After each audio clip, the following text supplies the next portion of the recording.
Take two. There I was, just minding my own business, and somebody text messaged me, and and my little driver interface entertainment module ratted us out. Not that I have a problem with our fire circle noticing numbers and whatnot. I love all y'all and count you as friends. It's the internet doesn't forget, and certainly this channel is linked to my other channel in my several subscribers. Chances are enough of them aren't friends that if the wrong information is shown, then we're looking at a hassle. As much as they're my friends too, but you know, these guys are evil. So there's that. Take two of a video response to Shafe's What is Reality. The very opening is so appropriate, Shafe, to have Sergeant Barnes from Platoon talking about, you know, you guys do this to escape reality. And looking at that movie, Platoon, as an allegory for reality and how different things are perceived a certain way. Let me expound on that a little bit. So,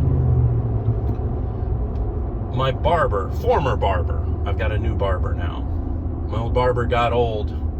He was always an asshole, so now I got a new barber, but I digress. He had an old Vietnam vet as a client.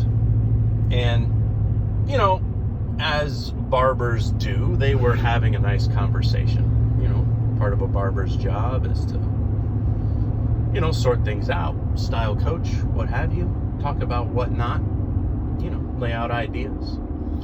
This old Vietnam vet, they were talking about the movie Platoon just in the barber shop in general. Old school kind of barber shop, you know.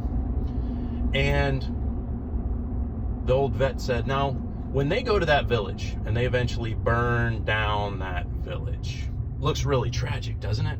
He's like, did you notice anything though? There were no military-aged men in that village. They had caches of food that would be much more than that village could ever possibly eat. But he said the key is no military-aged men. Now, you could argue that the Viet Cong went in there and they conscripted the men, but maybe yes, maybe no. You know, you deprive the enemy. There's perception right there. Now, the reality was they destroyed that village. The reality was, as the platoon was leaving that village,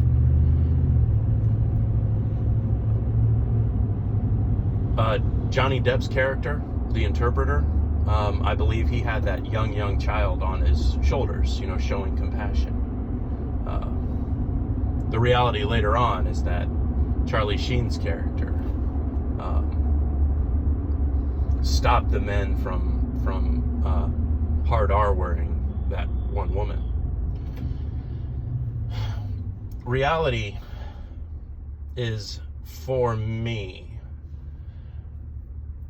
somehow you have to, I think, work out from truth to a fictional narrative. So, you tell one of your kids to take out the trash. Yes, sir, I'll do it. Wake up the next morning, the trash is not taken out. And you go to your kid, now your mileage may vary, and you remind them, hey, or ask, I thought I told you to take the trash out. And the child says, I did take the trash out. So you respond with, let me get this straight.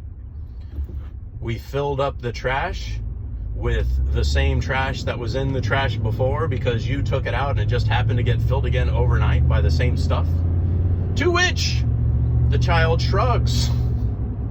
You know, what is the reality of that situation? The reality abides in the truth.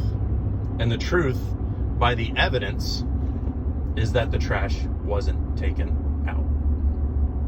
Somewhere there's a core fundamental law. Shave, you talked about space-time and some of the stuff Einstein was talking about. I don't know myself, but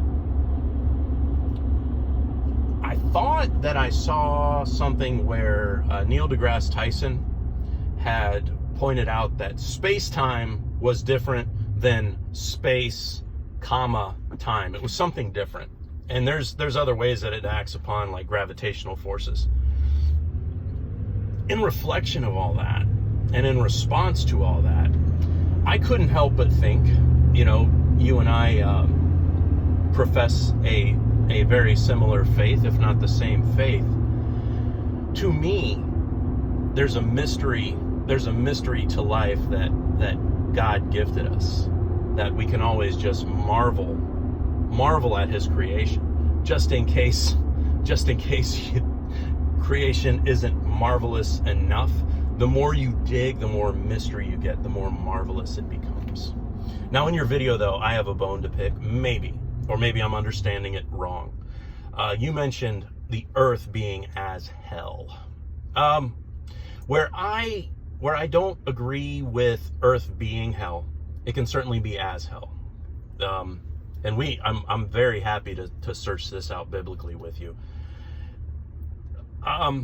The devil does reside upon the earth, like a dragon going to and fro, you know, similar to what happened to Job. But to say that it is hell unto itself, I don't think that is biblical, because hell is a point of no return where salvation is no longer possible. And biblically, it's written fairly clear that salvation is in fact possible. I don't want to go too long for everybody. Great video. I love the Matrix stuff, and I really, really want to keep this philosophical discussion stoked for this. Can't wait to hear what everybody else says. All right, guys, take care, and we'll see you.